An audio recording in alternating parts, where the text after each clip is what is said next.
Energy restored. 97,4 FM Radio Sonora. Oke, masih dari lantai 2 Gedung Kompas Gramedia, Jalan Surotombat, Kota Baru, Yogyakarta. Selamat sore sahabat Sonora. Apa kabar Anda di kesempatan sore kali ini ya? Hari yang menyenangkan tentunya di Jumat ini 16 Februari 2024 ya. Senang sekali saya Hasta menemani suasana sore Anda di pukul 15-16 ini. Kita ada perbincangan cukup menarik ya bersama Dinas Kebudayaan Kundo Kabudayan Kabupaten Sleman nih ya. Ini kita akan berbincang seputar internalisasi nilai budaya kepada generasi muda melalui pengelolaan atau pelestarian manuskrip kuno. Nah, ini sudah hadir di studio ya sahabat Sonora. Ada Mbak Hanan Asrowi Evelina, ini selaku penggiat manuskrip kuno. Selamat sore Mbak Evelina, apa kabarnya? Selamat sore Mas Hasta dan teman-teman Sonora. Sehat-sehat ini ya. Sehat. Luar biasa. Pun. Kemudian ada, nah ini salah satu pemilik manuskrip kuno. Nanti akan kita tanya apa saja koleksinya, ataupun sebenarnya manuskrip, disebut manuskrip kuno itu seperti apa sih? Nah ini Mas Harjuna Priya Husada SPD. Mas Harjuna, apa kabarnya? Alhamdulillah baik, selamat sore semuanya. Sehat ya? Alhamdulillah. Oke, luar biasa ini ya. Dan untuk yang mau gabung boleh sekali ya sahabat Sonora, silakan Anda bisa teleponnya di 557762 atau bisa juga melalui WhatsApp ataupun juga voice note-nya di 08175483 200 ya. Saya mungkin cerita dulu nih Mas Herjuno. Ini berkaitan dengan selaku pemilik manuskrip kuno. Sebenarnya kalau kita bicara tentang manuskrip kuno itu apa saja sih yang termasuk manuskrip kuno, atau yang dibilang manuskrip kuno itu apa sebenarnya ini? Barang apa ini Mas? Iya, gini Mas Hasta. Awalnya kami hanya mengetahui dan hanya sedikit paham bahwa kita punya pustaka tinggalan leluhur. Jadi ada pustaka yang kami miliki ya. Salah satunya pustaka itu ada sekitar 15-an yang ada di rumah itu. Kemudian masih ada beberapa yang ada di tempat saudara. Juga ada yang dipinjam di pondok itu. Nah, setelah sebenarnya kami tahu bahwa ini hanya tinggalan leluhur kami, yang saya pikir jadi terkejut ketika kemarin sedikit diteliti, ada yang dibuat tahun 1713, ada tahun 18 dan sebagainya gitu. Nah, dan itu masih tulis tangan, masih tinta kuno, kertas kuno. Juga yang paling menarik juga ada daun lontar ya. Menggunakan daun lontar. Ada yang menggunakan daun lontar dan itu berisi raja. Jadi raja-raja dalam tulisan Arab tapi bacaan Jawa. Ya, jadi ya antara itu. Jadi kami jadi terkejut ketika Mbak Evelyn dan teman-teman dari Jangka Nusantara, kemudian disebut Sleman, Perpus, Sleman mungkin dari provinsi ke rumah bikin acara gitu, terus tahu bahwa itu ini ternyata masuk kategori apa Mbak Evelyn? Manuskrip ya. Manuskrip kuno itu. Dari mana Mbak tahu ini manuskrip? Ya, dari usia dan sebagainya. Kemudian asal usul dan sebagainya, dan isi di dalamnya dan sebagainya. Itu Mas singkatnya. Oke. Dari 1713 ada ya? Ada. Itu tadi berapa jumlahnya? 15-an. Yang di rumah ada 15. Masih bisa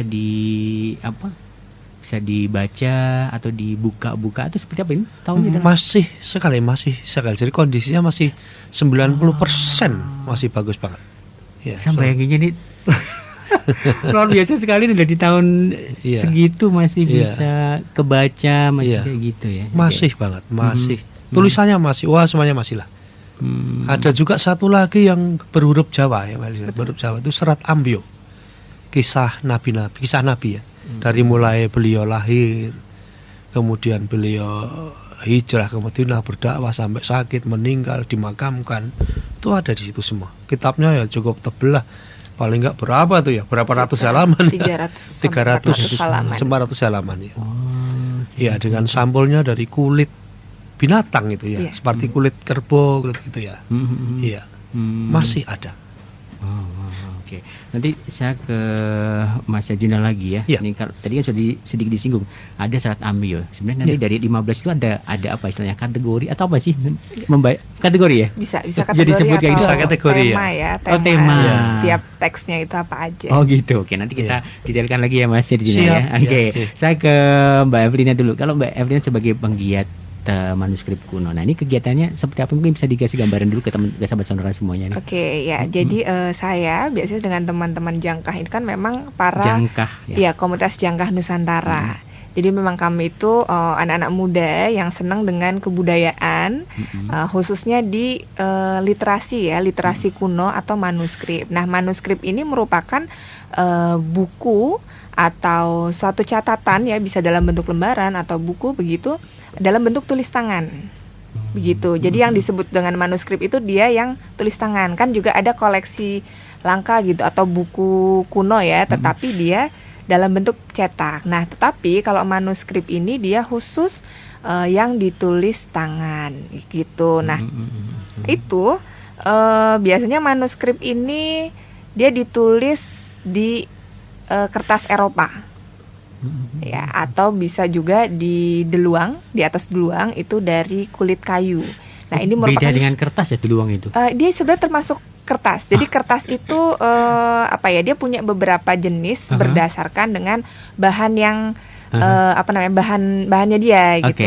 Sama-sama sebenarnya kertas itu kan juga dari pohon ya gitu. Cuman kalau deluang itu dia mungkin melalui dia dari kulit kayu, kemudian melalui proses-proses tertentu sehingga nanti ada perbedaan seratnya ya gitu, atau juga berdasarkan dari permukaan kertasnya dan lain-lain, juga ketahanan dan tingkat keasamannya itu nanti berbeda-beda gitu. Kayak mungkin sekarang kita tahu yang paling sering ditemuin kan produksi kertas daur ulang. Nah itu di Jepang itu kan ada juga pembuatan tisu Jepang seperti itu.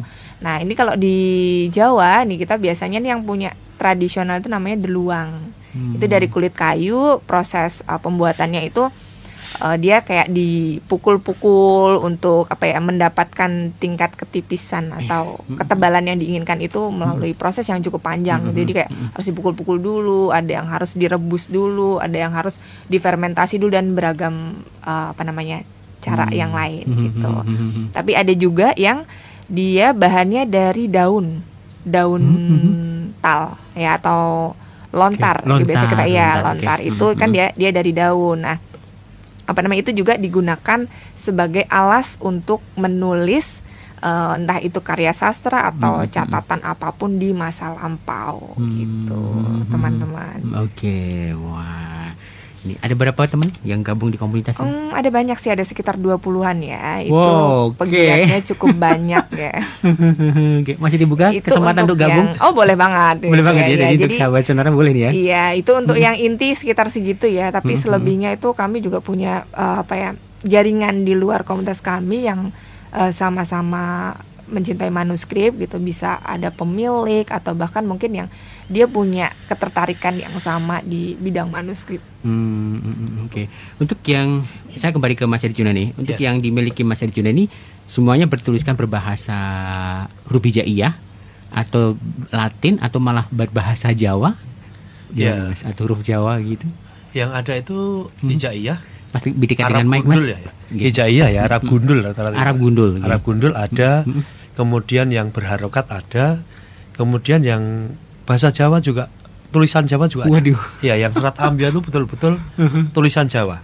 Jadi memang ada Al-Quran, ada hadis, kemudian ada fikih, tasrif, ada kitab wirid ya, kemudian primbon Jawa Arab. Wah, ini menarik ya, primbon ya.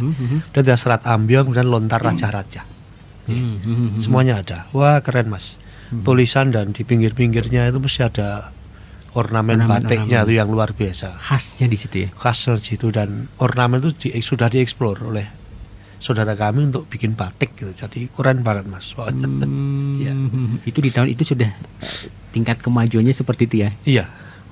Oke. Nah, Mbak Evelina ini kan ada hurufnya seperti itu. Nah, ini gimana nih mengedukasi ke teman-teman yang pingin bisa membaca? Otomatis kan nggak cuma sekedar ini, tapi kan bikin penasaran. Iya. Sebenarnya isinya apa sih? Serat Benar. ombio, kemudian ada primbon kayak gitu. Nah, ini gimana ini? Iya, memang karena kan memang kebanyakan naskah yang tersebar baik itu di masyarakat maupun Oke. di dalam keraton itu umumnya dia ditulis menggunakan aksara Jawa Oke. dan berbahasa Jawa. Mhm. Tetapi ada juga yang dalam bentuk aksara pegon. Aksara pegon ini hurufnya Arab tetapi bahasanya Jawa. Gitu. Nah, apa namanya? Kemudian bagaimana sih kita mau membaca? Nah, ini juga salah satu dari kegiatan dari komunitas Jangkah ya. Kami melakukan semacam alih aksara atau alih bahasa dari manuskrip-manuskrip yang ada. Kemudian juga besok ini sudah ada suatu rencana ya bersama dengan Dinas Kebudayaan Kabupaten Sleman untuk mengalih aksarakan dan juga mengalih bahasakan naskah-naskah milik masyarakat di Kabupaten Sleman gitu, supaya nanti masyarakat itu jadi tahu gitu, ini isinya apa sih manuskrip yang dimiliki Pak Harjuno. Kemudian ada satu lagi di Sleman itu yang sudah kami data ya bersama dengan Dinas Kebudayaan, itu koleksinya Ibu Gita Indriastuti. Nah, itu dengan dialih aksarakan, dialih bahasakan itu memudahkan untuk masyarakat mempelajarinya. Tetapi mungkin juga ini sebagai PR kita bersama ya, biar kita sama-sama juga belajar dan mau tahu apa sih isi manuskrip itu dengan cara kita belajar juga aksaranya. Nah, ini kan sebenarnya di Jogja ini sudah masif juga nih, entah itu komunitas maupun pemerintah daerah ya, baik melalui Dinas Kebudayaan atau mungkin melalui Dinas Perpustakaan yang melakukan program-program seperti workshop membaca aksara Jawa, menulis aksara Jawa, begitu. Jadi mungkin nanti buat masyarakat gitu atau teman-teman yang berminat untuk ikut belajar membaca atau menulis aksara Jawa itu nanti bisa mungkin cari informasi dari dinas terkait ya, Dinas Kebudayaan biasanya dan juga komunitas-komunitas. Nah, kami juga biasanya juga ngadain semacam workshop baca tulis bahasa dan aksara daerah gitu. Nah, kalau tahun lalu itu kami juga ngadain tuh ada di Gunung Kidul sama di Bantul dan juga di Jogja. Nah, itu belajar membaca dan menulis aksara Jawa dan juga membaca aksara pegon gitu. Karena kan selama ini paling banyak ke aksara Jawa ya, maka tahun kemarin kami mencoba membuka satu kelas workshop membaca huruf pegon dari naskah gitu. Wah, luar biasa ini ya. Menarik ini ya. Nah, kalau di tempat Mas Harjuno sendiri ini ada edukasi kayak gitu nggak Mas? Misalnya datang ke tempat Mas Harjuno kayak gitu. Gimana ya kalau misalnya mau membaca kayak gitu, ada yang memandu atau istilahnya seperti apa sih? Atau sekedar menunjukkan ini ke koleksinya seperti ini? Ya, jadi di tempat kami juga saya sudah mengadopsi yang ada di ini Jangkar Nusantara ya. Ada protokolernya ya. Jadi ketika masuk kita mau membuka, mau melihat ya pakai kaos tangan dulu dong. Ya gitu. Saya diajarin sama Evelyn tuh. Ya, iya. Tingkat memang harus keasaman gitu ya. Iya. Gitu. Oh, nggak boleh menyentuh langsung. Iya. Atau minimal misalnya dalam kondisi kita terpaksa nih nggak ada sarung tangan, pastikan dia tangan kita bersih gitu. Betul. Jadi harus cuci tangan dulu gitu, harus bersih baru kita bisa pegang. Kan kadang-kadang kalau di lapangan mungkin kita tidak siap ya, atau para pemilik pun tidak selalu menyediakan sarung tangan, tetapi dia terpaksa harus membuka nih ya, minimal pastikan tangannya harus bersih dulu gitu. Tapi Pak Harjuno sepertinya sudah punya mitigasi sendiri ya gitu, sudah menyiapkan nih gitu. Jadi dari mulai berkenalan dengan naskah kuno itu, melihat kemudian setiap naskah kuno itu kita taruhnya tidak sekedar ditaruh, tapi kita taruh di satu tempat bifet gitu, berkaca, bersih, kemudian ya sering saya kasih kapur barus dan sebagainya biar nggak kena inti mengat dan sebagainya. Kemudian dimasukkan dalam amplop besar gitu. Terus kita tulis, misalnya ini ada ringkasan akidah ya Habibah Jatul Usul ya, yang pengarang aslinya adalah Syekh Asmoro Kondi, ayahnya Sunan Ampel, tapi oleh nenek moyang kami, leluhur kami diringkas menjadi ringkasan kitab Syarah Aqidah Bibajatul Usul yang asli adalah karangan tulisan dari Syekh Asmoro Kondi. Nah, dari situ masyarakat sudah tahu dulu kalau yang anak muda datang, langsung browsing aja, Syekh Asmoro Kondi kitab ini, isinya ini gitu. Nah, dalam selain kami menerima kunjungan yang seperti itu kemarin kayak dari tamu dari Banyuwangi ya, yang videonya ada nih, dari kepala sukunya, suku Osing Banyuwangi ya, datang ke rumah kami sampai rumah kami malam 11:30. Kemudian ada lagi Mas Haidi Beng Slamet, dia seniman tradisi Osing, ya sudah menginternasional dalam pertunjukannya, sama datang ke rumah melihat itu setelah dia melihat pergerakannya dari Jangkah Nusantara Mbak Evelyn. Wah, ini kebetulan dia ada di Jogja Project sama Quiet Nika, datang ke tempat saya, melihat semua ya kaget lah. Wah, nongkrong ini gitu. Ya ada, saya bilang. Di Banyuwangi kan ada, saya bilang gitu. Ada Mocoan Lontar Yusuf di Banyuwangi kan sama misalnya. Kemudian lagi kami mengedukasi ke masyarakat ini nanti nih pertunjukan karena di rumah kami itu adalah rumah budaya. Namanya Rumah Budaya Berkeyogyaan. Itu nama itu diberikan oleh Mas almarhum Mas apa lupa saya, Mas Purwati almarhum, Mas Purwatmadi almarhum ya.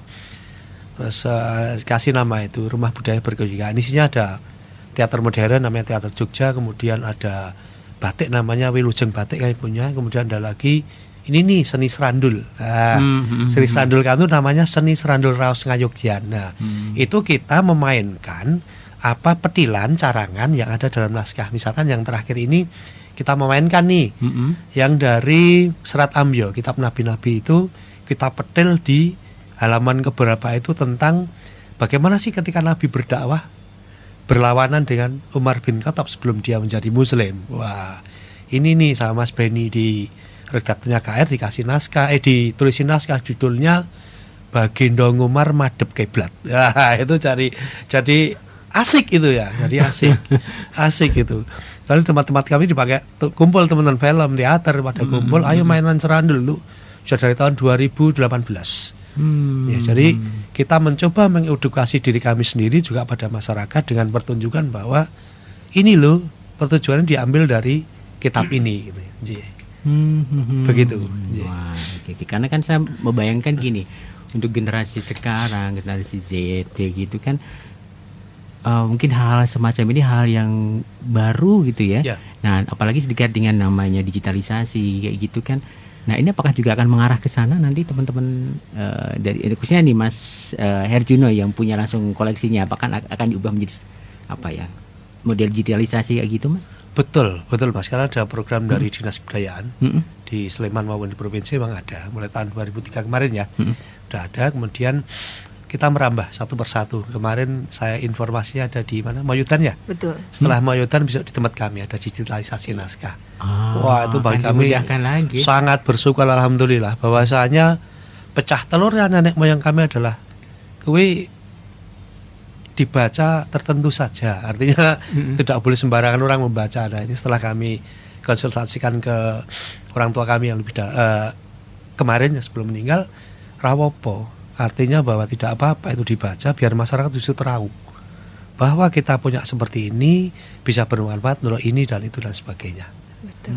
Oh, memang ada satu sejarah itu hanya boleh dibaca tertentu kayak itu. Nah, ini dari Jangkah gimana? Ya, oke. Untuk sebenarnya ya di beberapa tempat memang ada aturan ya, atau itu juga bisa jadi dekat dengan jadi memang ada naskah tertentu kayak misalnya di dalam keraton itu memang ada naskah-naskah sakral yang tidak boleh dibuka oleh sembarang orang karena itu tergolong sebagai misal benda pusaka. Nah, demikian juga itu terjadi di luar istana misal ya, karena sempat beberapa itu yang saya temui ya, dia menganggap itu tidak boleh dibaca oleh sembarang orang apabila dia bukan keturunannya.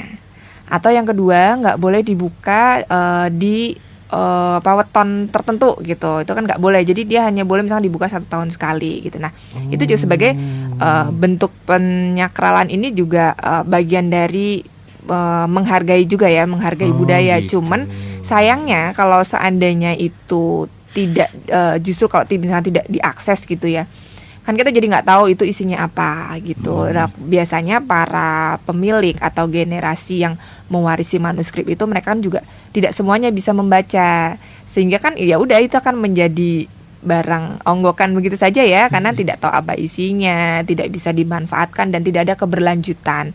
Nah, oleh sebab itu ini yang kemudian yang dilakukan saya bersama teman-teman komunitas Jangka dan juga ini bersama Dinas Kebudayaan untuk mengedukasi ke masyarakat bahwa manuskrip ini sebenarnya itu adalah buku ya, buku pelajaran gitu, buku sejarah atau apapun yang bermanfaat informasinya untuk kita sebagai sumber ilmu pengetahuan begitu.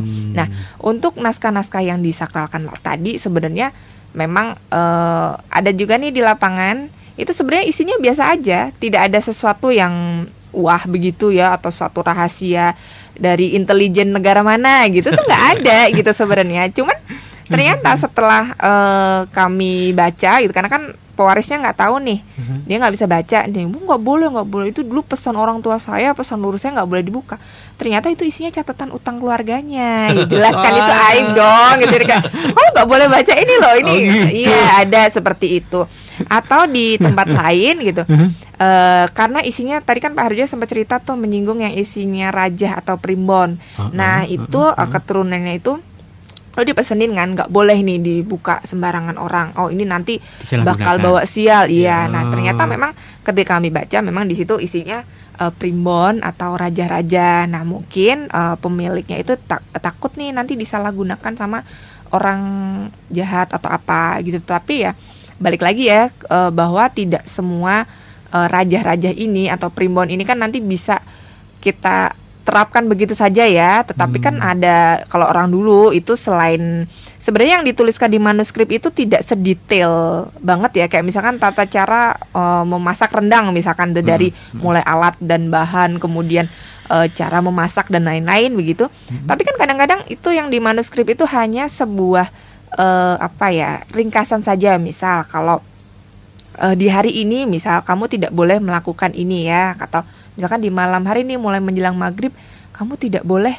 lari-lari misalkan atau apa kayak gitu. Sebenarnya itu banyak primbon-primbon itu isinya nasihat atau anjuran atau larangan melakukan sesuatu. Nah itu kan beberapa juga ada semacam petungan ya atau hitungan inilah semacam petungan Jawa seperti itu. Bisa juga ada banyak isinya obat-obatan. Nah sebenarnya kan perlu nih kalau kita kulik, kita angkat, kita jadi tahu kan ada pengobatan alternatif apa nih yang ditawarkan dari local wisdom kita itu apa gitu. Nanti kalau kita angkat kan bisa bermanfaat juga toh untuk saat ini. Kayak misalnya kayak kemarin COVID kan orang-orang mulai kembali ke obat-obatan tradisional begitu. Nah itu sebenarnya di naskah-naskah itu juga banyak gitu, termasuk di primbon yang kadang-kadang orang ngira wah ini rajanya bahaya nih gitu.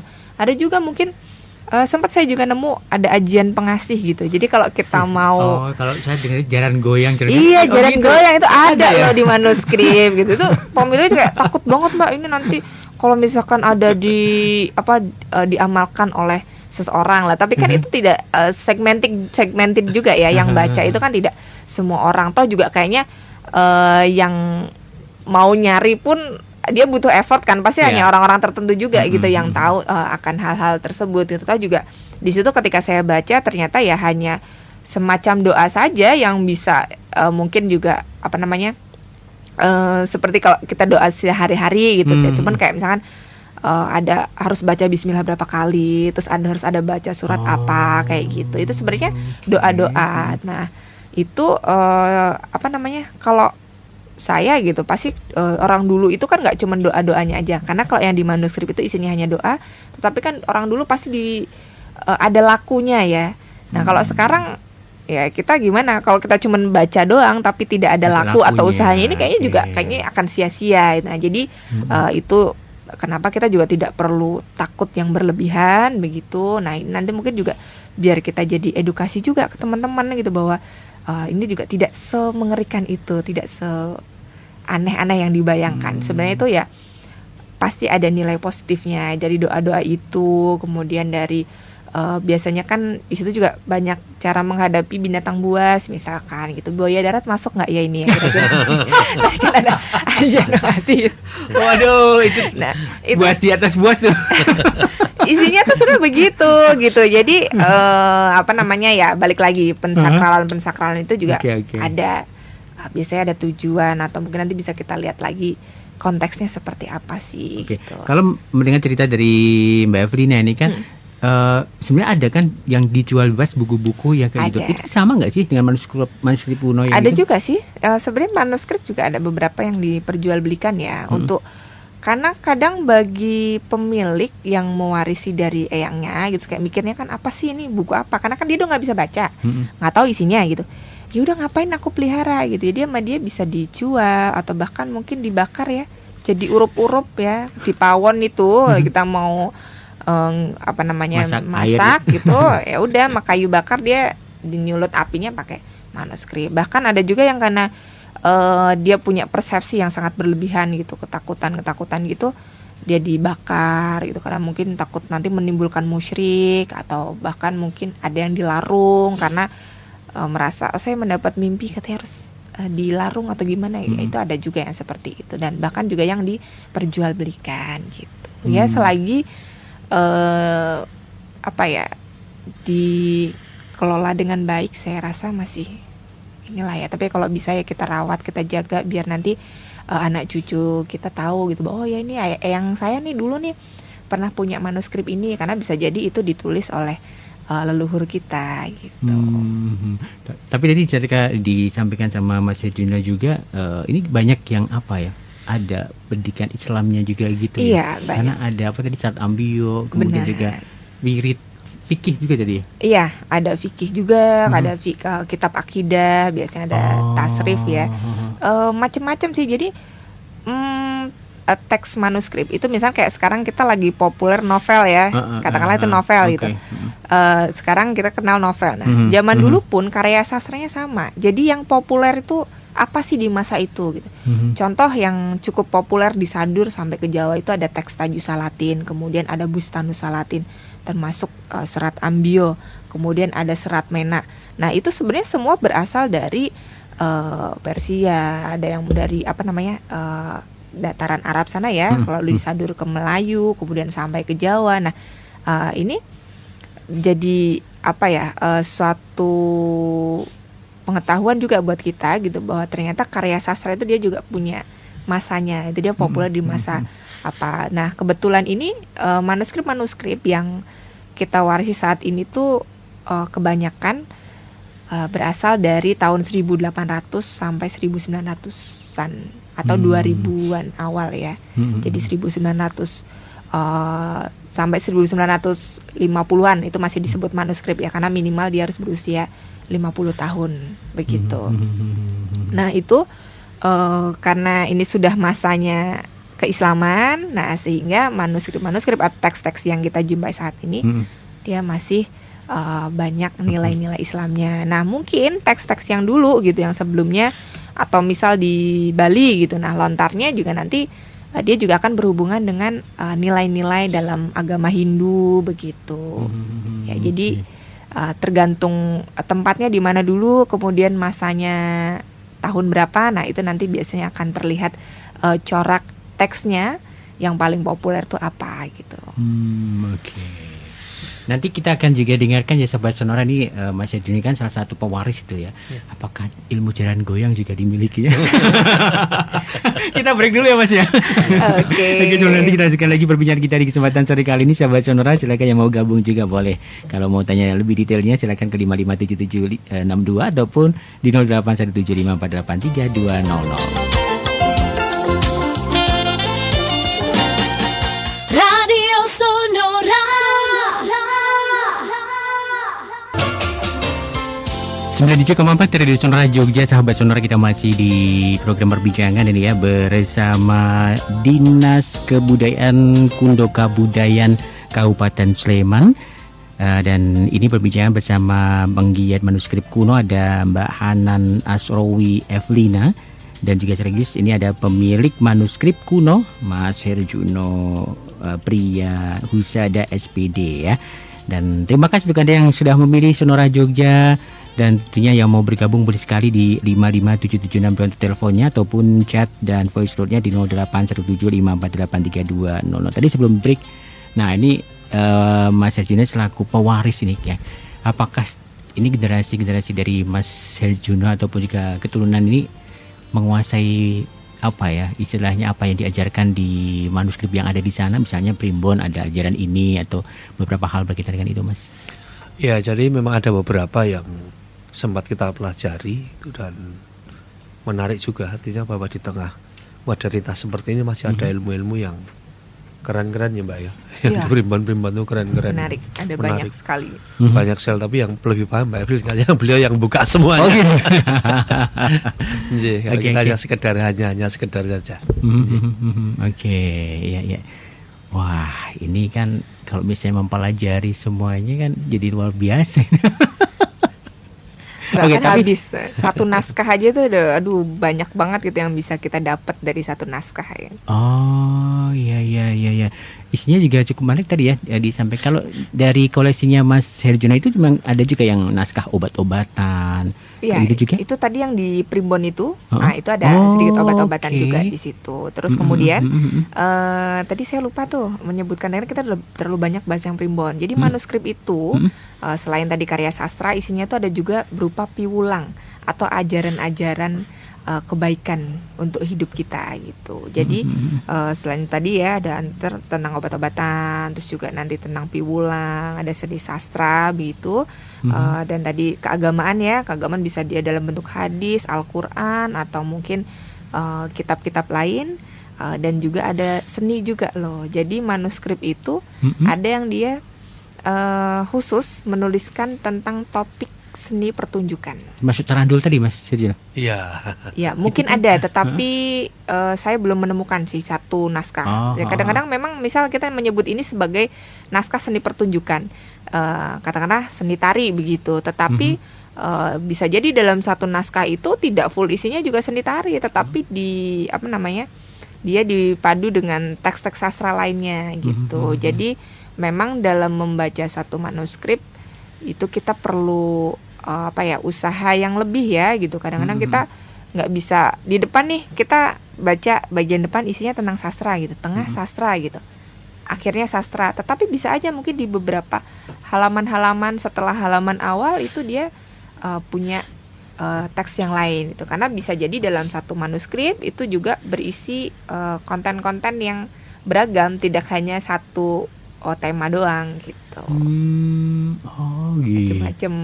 Sama kayak kita buku catatan gitu ya. Itu ada misalnya ada seninya, ada sastranya gitu. Kemudian juga manuskrip itu dia ditulis dalam dua bentuk ya. Ada yang berupa prosa begitu, sama bentuk puisi atau tembang. Jadi penyampaiannya ada dua cara Ada nih, cara itu, ya. dengan deskripsi yang gamblang, prosa begitu, atau tembang. Nah ini nanti biasa kalau tembang ini lebih rumit lagi nanti memahaminnya. Iya, karena ada bahasanya aturan, ada bahasanya aturan juga ya? metrum dan juga bahasanya lebih indah ya, karena Lebih indah. puisi gitu. Terus juga kadang-kadang dia harus menyesuaikan metrumnya, terus dia akan berubah kan dari kata dasarnya, kemudian mengalami bisa pengurangan suku kata atau bisa pengurangan penambahan begitu, nanti tergantung ininya. Oke. Ini yang gabung Mbak Rama, tapi sayang banget nih ngirim voice note, tapi kok nggak kebaca ya. Mungkin bisa diulang lagi ya Mbak Rama yang ada di Sapen ini yang mengirimkan voice note-nya. Silakan kirim lagi ke 081754832000 sekali di 081754832000. Oke. Saya balik lagi ke Mbak Evelina dan juga Mas Herjuna. Nah ini kalau berkaitan dengan internalisasi ke generasi sekarang itu seperti apa nanti perannya? Mau Pak Arjuna dulu? Mbak Evelyn dulu. Oke. Terkait dengan internalisasi Sebagai budaya tema kita ini, ya. untuk generasi muda-muda ya, yang muda ini. ya harapannya minimal kita semua tahu bahwa kita itu punya salah satu warisan atau tradisi tulis ya, warisan budaya berupa manuskrip. Karena tidak semua anak-anak itu tahu, dan bahkan para pemiliknya pun nggak tahu kalau dia punya manuskrip. Sebenarnya gitu. masuk manuskrip. Iya, itu masuk sebagai manuskrip atau naskah kuno ya. Naskah kuno itu yang paling gampang, karena manuskrip itu sangat akademis ya bahasanya. Jadi kita kadang di lapangan kita sebut juga sebagai naskah kuno gitu. Nah ini minimal kita tahu dulu gitu. Oh ya ada kita punya warisan tradisi tulis dulu gitu, namanya manuskrip atau naskah kuno begitu. Nah, dengan kita tahu, maka kita tidak sembarangan memperlakukan fisiknya ya, karena kita nggak tahu, ya udah asal aja ditumpuk, ditaruh di lantai atau ditumpuk di mana, di rak mana, ditaruh di atas lemari, ada yang di atas loteng gitu. Nah, jadi salah satu bentuk kita untuk menghargai kebudayaan, untuk menumbuhkan rasa sayang itu kita harus tahu dulu. Nah itu ya, jadi ada semacam perlu mungkin sosialisasi lebih gencar terkait dengan manuskrip. Nah kemudian ini yang ditangkap oleh Dinas Kebudayaan Sleman ini melihat kiprah jangka dan juga manuskrip itu kan sudah masuk juga ke dalam undang-undang ya sebagai objek pemajuan kebudayaan, yang mana salah satu objeknya itu adalah manuskrip, sehingga ini menjadi salah satu PR bersama, bukan hanya bagi Dinas Kebudayaan tapi juga kami ya, anak-anak muda, para komunitas atau teman-teman sekalian untuk turut serta merawat manuskrip gitu. Nah, kemudian setelah kita tahu ternyata ada manuskrip. Di mana itu? Di tempatnya Pak Harjuno, tempatnya Bu Gita. Untuk sementara di Sleman yang sudah didata itu baru di 2 tempat. Di tempat-tempat lain selebihnya itu masih proses. Kan kita perlu cross check juga ya dari pengumpulan informasi ini. Nah, nanti baru kami datangi ke sana gitu untuk kami data keberadaan manuskrip itu gitu. Nah, nanti setelah didata baru nanti ke perawatan gitu. Jadi ini Dinas Kebudayaan dan juga Dinas Kebudayaan Kabupaten Sleman bersama Komunitas Jangka itu masih dalam tahap pendataan, kemudian nanti perawatan, dan ke langkah berikutnya adalah digitalisasi gitu ya, baru mulai bulan depan ini bersama dengan Dinas Kebudayaan Kabupaten Sleman. Yang akan digitalisasi pertama kali adalah naskah berjudul Babak Demak koleksi Ibu Gita Indriastuti. Itu tebalnya sekitar 504 halaman, ditulis dengan aksara Jawa dan juga bahasa Jawa. Nah, mungkin juga nanti buat teman-teman sekalian nih atau warga gitu yang punya manuskrip, boleh nih kontak Komunitas Jangka. Jadi jangan takut gitu, kami tidak akan meminta naskah Bapak Ibu, jadi itu naskahnya tetap akan di tempat teman-teman gitu, tetapi nanti malah justru kami datang dan membantu mengidentifikasi. Bener nggak sih, memverifikasi itu bener nggak bahwa itu manuskrip gitu. Jadi kalau merasa Gigi kok di rumahku ada kayaknya nih aksara Jawa nih, ini manuskrip apa bukan? Nah itu nanti silakan hubungi kami. Nanti kami akan datang membantu untuk mengidentifikasi dan memverifikasi ini bener nggak nih. Ini ternyata manuskrip. Kadang-kadang pernah juga ada yang menginformasikan pada kami, Mbak saya punya nih manuskrip gitu. Kami datang, ternyata itu naskah cetak. Tapi tidak apa-apa, itu naskah cetak pun isinya juga bagus kok. Itu juga bisa dilestarikan dan juga bisa disimpan juga. Nah, jadi nanti bisa diinformasikan kepada kami, khusus juga mungkin untuk warga Kabupaten Sleman. Boleh menghubungi Dinas Kebudayaannya, nanti akan dibantu untuk mendata dan mengidentifikasi, lalu juga akan difasilitasi untuk perawatannya. Nah nanti sama Dinas Kebudayaan Kabupaten Sleman, khususnya untuk naskah yang ada di Kabupaten Sleman ya, ini akan diberi semacam silika gel atau kapur barus. Nah mungkin nanti bisa ke depan berupa box bebas asam ya, jadi tempat khusus untuk melindungi manuskrip gitu. Jadi supaya manuskripnya ini tidak tidak langsung bersentuhan dengan udara luar gitu misal, atau juga untuk mengurangi kadar keasaman yang tidak diinginkan ya. Nanti bisa diberi box bebas asam ini. Nah nanti untuk program lebih lanjutnya setelah pendataan, nah itu nanti ada program digitalisasi. Nah, kenapa nih yang sampai saat ini yang sampai kepada kita itu rata-rata manuskrip yang usianya di abad 19 dan awal abad 20. Ya karena itu kan ditulis pakai ini ya, kertas. Kertas itu punya masa ketahanannya. Nah, jadi mungkin naskah-naskah yang dari tahun 1700-an awal atau tahun 1600-an itu kita sudah tidak menemukan lagi ya, karena ya itu tadi kondisinya yang rentan. Itulah kenapa perlu didigitalisasi, sehingga bila mana itu sebagai antisipasi nih ya, kalau fisiknya rusak itu kita masih punya bentuk digitalnya.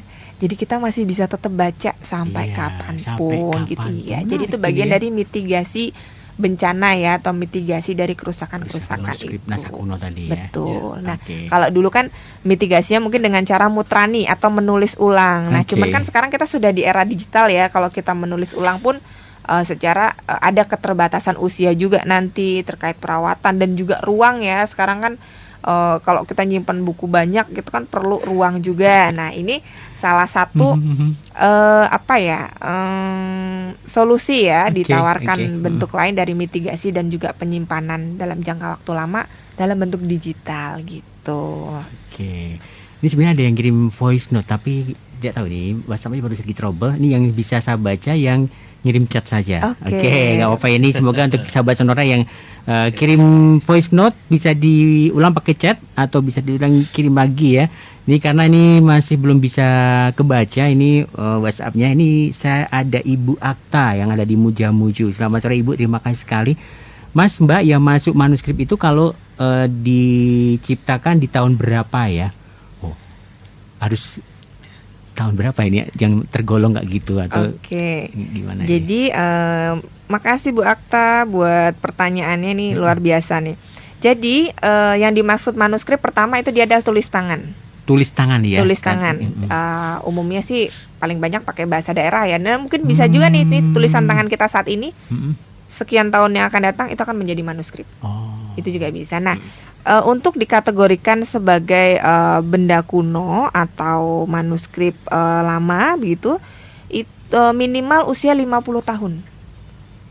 Itu minimal 50 tahun. Jadi kalau misal ibu nih di rumah menemukan suatu tulisan tangan, misalnya dalam bentuk aksara Jawa begitu, tapi bahasanya mungkin bisa aja bahasa Arab atau bahasa Jawa begitu ya.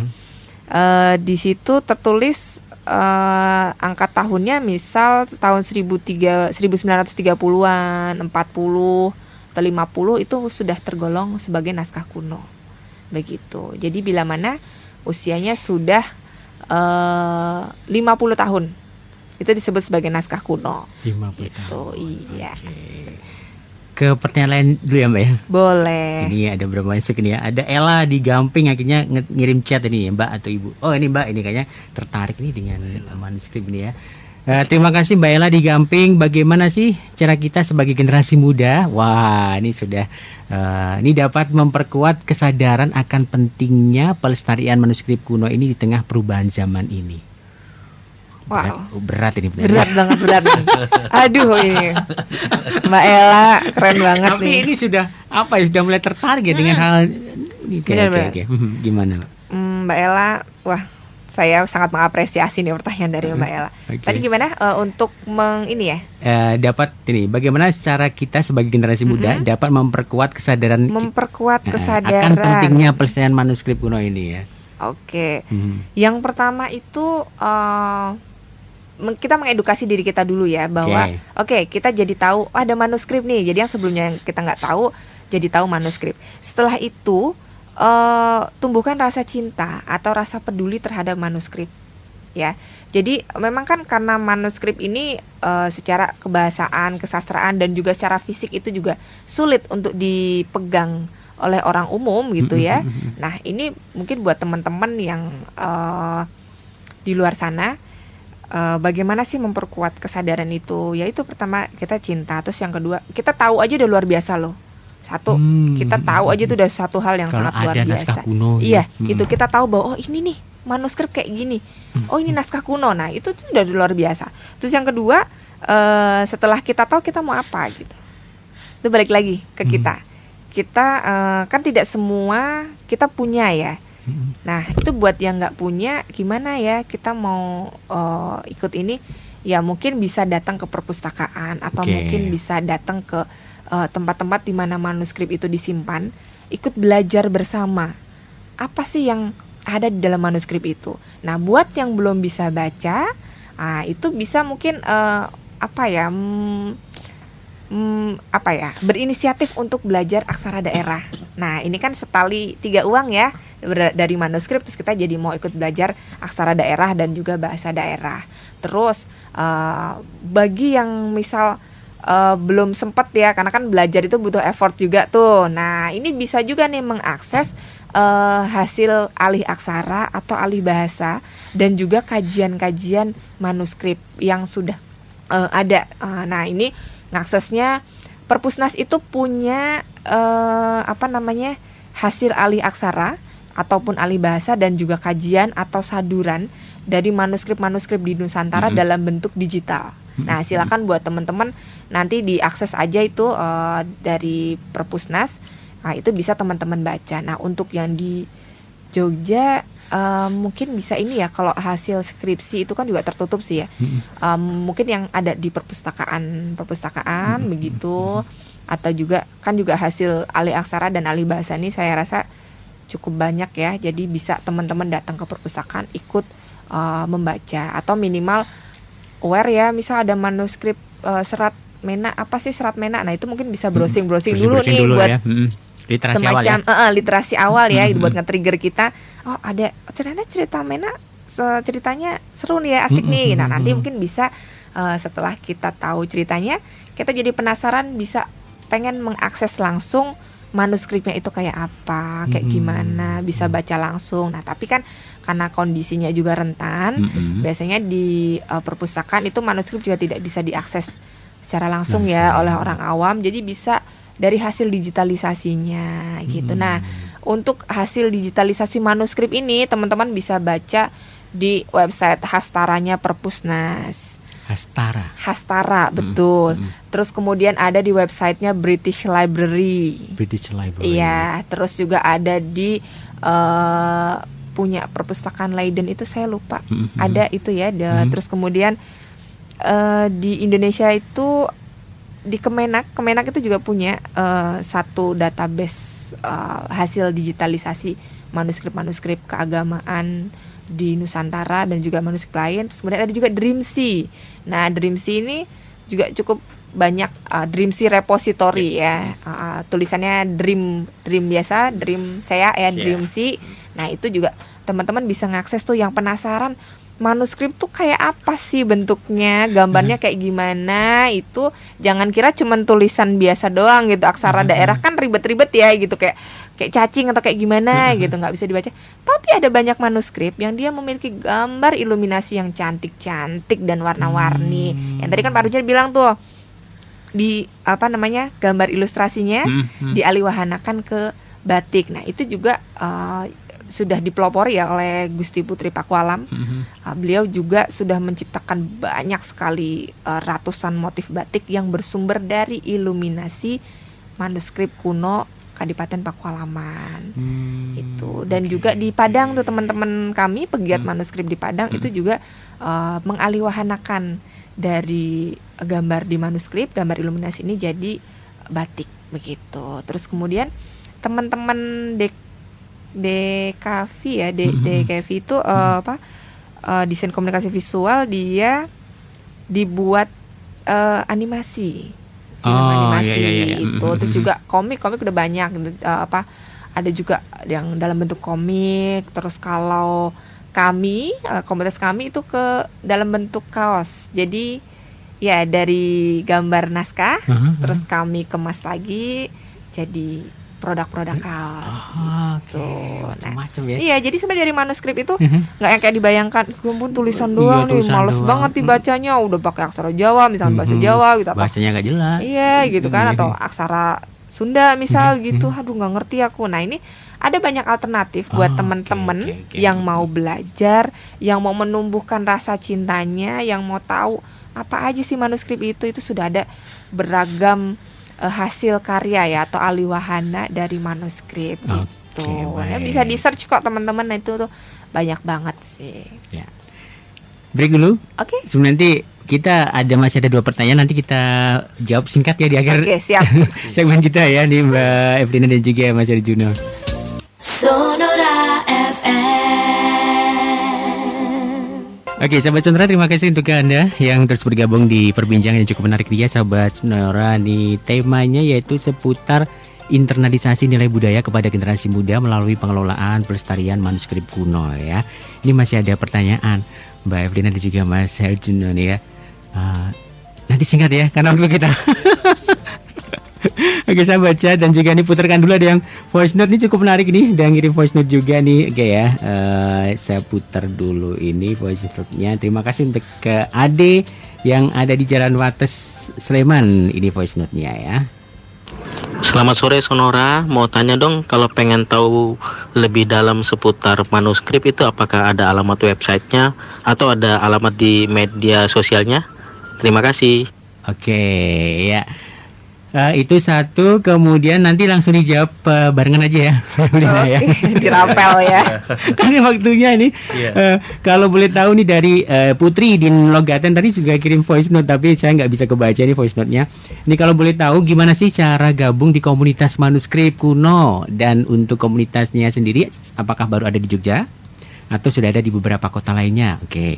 Kemudian masih dari Mbak Putri ini, kemudian Jogja sendiri kan juga memang terkenal dengan nilai-nilai kebudayaannya ya. Terus gimana sih cara menarik minat teman-teman lainnya untuk bisa aware dengan pelestarian manuskrip kuno itu sendiri? Oke, nanti kita ulang lagi ya. Mbak Evelina tadi sudah sedikit menyinggung sih. Oke, kemudian satu lagi dari Rahma di Sapen, tadi juga kirim voice note tapi nggak bisa kebaca. Sebentar tadi. Rahma di Sapen tadi ya. Rahma ini. Gimana sih supaya manuskrip kuno itu bisa diadaptasi agar lebih relevan juga menarik bagi kita yang muda-muda ini sekarang? Wah, sedikit nyambung sih antara satu dengan yang lainnya. Iya, benar. Sedikit nyambung ya. Oke. Tapi pertanyaannya keren-keren banget sih semua. Ini yang nanya anak-anak muda semua. Iya nih. Ya ampun, keren banget kalian. Oke, mungkin Mbak Evelina, Mas Evelina, waktu yang singkat ini monggo digunakan siapa dulu? Saya dulu kali ya. Okay. Buat teman-teman yang penasaran terkait dengan komunitas kami, itu di websitenya bisa jangkah.id. Jangkah ya, JANGKAH.id. Nah, untuk Instagramnya sama namanya jangkah_id ya. Bisa teman-teman cek langsung di Instagram teman-teman.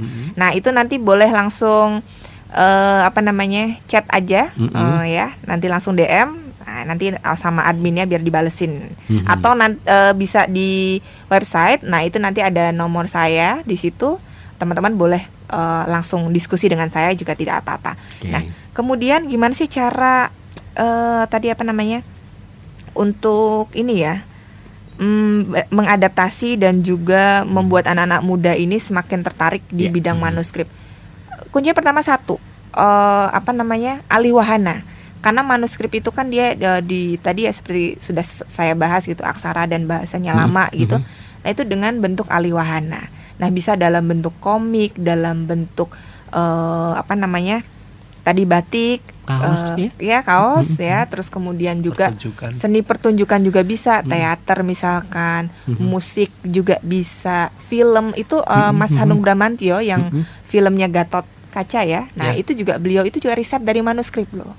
Ya, jadi saya lupa di edisi ulang tahun Jangkah yang ke-3 kalau tidak salah itu mendatangkan Mas Hanung Bramantyo, dan bagaimana beliau menggali sumber-sumber kuno untuk sebagai dasar atau pembuatan filmnya. Jadi beliau juga meriset. Nah, ini buat teman-teman yang punya misalkan kemampuan di bidang ini ya, anak-anak desain komunikasi visual gitu, yang bisa jago gambar, yang jago ini, silahkan mari collab bersama ya dengan komunitas Jangkah. Nanti kami menyediakan bahannya, kalian yang mengalihwahanakan bisa supaya itu nanti semakin banyak karya ya, semakin banyak kerja-kerja kolaborasi yang saya kira itu akan bisa bermanfaat dan sasarannya lebih banyak lagi. Nah, buat teman-teman yang minat buat belajar dan juga pengen kolaborasi buat mengalihwahanakan, silakan teman-teman follow IG kami ya, jangkah_id, dan juga terus pantau di website kami ya, itu juga banyak ulasannya, tulisannya itu terkait dengan manuskrip. Nah, itu teks-teksnya sudah dibuat agak lebih populer, jadi buat teman-teman yang pengen belajar bisa langsung baca di website kami, gitu sih kurang lebihnya. Jadi tadi ya salah satu kuncinya dengan mengalihwahanakan ya, belajar bareng-bareng. Memang kita kalau mau belajar membuat satu karya baru tuh nggak bisa nih anak-anak jangka, kami bisa baca, kami bisa ngolah manuskripnya, tapi kan kami nggak bisa, tidak semuanya punya keahlian di bidang video, misal kami nggak bisa bikin ilustrasinya, itu kami nggak bisa ngebatik. Nah nanti teman-teman yang punya kemampuan ini, ayo mari kita bareng-bareng kolaborasi untuk menciptakan karya-karya baru yang luar biasa dari manuskrip. Gitu. Jadi tunggu ya, ada Mbak Rahma, tadi ada siapa lagi? Iya, Ella gitu ya. Ada Mbak Putri, ada Kak Ade ya di Wates. Gitu. Wah, pokoknya Gitu ditunggu untuk join bergabung untuk bisa melestarikan ini ya. Mas Herjono. Sebagai closingnya apa nih Mas? Ya. Ya, jadi memang begini, agar generasi muda tertarik memang betul alih wahana. Kami itu dengan metode pemanfaatan bahwa dengan mengetahui digitalisasi isi manuskrip sehingga kita tahu seperti yang kita bikin kemarin, kita bikin juga monolog judulnya Saridin Menunggang Kerbau ke Suralaya, itu Syekh Jangkung ya, artinya itu memang kita ambil dari itu Serat Ambyo, cara dakwahnya Nabi ya, dimainkan oleh Mas Rendra Bagus Pamungkas, aktor film juga aktor teater. Kemudian ada lagi kita bikin judul lagi Mitologi Banyu Bening. Ya, karena di Primbon tadi ada bagaimana sih cara kita melestarikan air, melestarikan mata air, sungai dan sebagainya. Kita bikin naskah judulnya Mitologi Banyu Bening. Kita mainkan sebelum Covid 2018 di Pendopo Katisono, Tempel ya, kita mainkan di sana. Kemudian ada lagi ini yang mau kita bikin lagi yang ini nih, yang tadi kita sampaikan tuh bagi dong Umar Madep Keblat. Wah, itu keren juga, itu kita ngambil isinya dari Serat Ambyo. Jadi monggo generasi muda nih ya, mau tertarik mau ikut gabung dengan kami di pertunjukan kami, silakan. Karena memang tujuan kami agar anak muda tertarik pada manuskrip, terutama isinya. Termasuk juga bagaimana sih melestarikannya. Nah, salah satunya bagi kami adalah dengan alih wahana pertunjukan panggung. Oke, luar biasa. Silakan bergabung dengan kami, monggo. Oke, Mas Herjono luar biasa. Ini dan juga Mbak Evelina luar biasa sekali. Ini perbincangan kita cukup menarik juga, dan ini semoga bisa membuka wawasan generasi muda ini makin lebih maju lagi ya, atau makin aware lah paling enggak ini berkaitan dengan manuskrip atau naskah kuno ini ya. Kita akan ketemu lagi di lain kesempatan dengan cerita-cerita yang gak kalah menariknya ya. Oke. Iya, karena manuskrip banyak sekali. Banyak sekali. Ini makan 1 jam kayaknya nggak cukup tadi. Kita akan ketemu lagi sahabat Sonora di program Sonora selanjutnya. Saya Hasta pamit, sampai jumpa.